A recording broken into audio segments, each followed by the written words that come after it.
অনেকে বলে না সবসময় টাকা টাকা টাকা টাকা দিয়ে সবকিছু হয় না। আমি আমার নিজস্ব মতামত তোমাদের সাথে শেয়ার করছি, প্রত্যেকের মতামতকে রেসপেক্ট দিয়ে।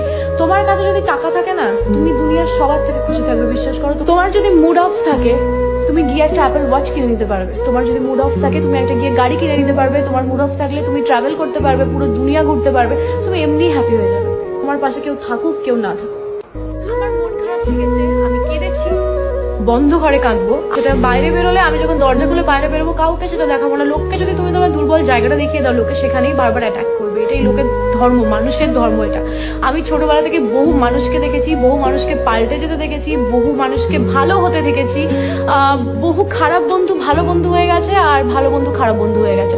প্রচুর কিছু হতে দেখেছি আমি। আমার মনে হয় ম্যাচুরিটি কোনোদিন বয়সের সাথে সাথে হয় না, সিচুয়েশন তোমাকে ম্যাচিওর করে তোলে। তো আমার লাইফ থেকে আমি প্রচুর কিছু শিখেছি। অন্য কারোর থেকে ইন্সপায়ার যত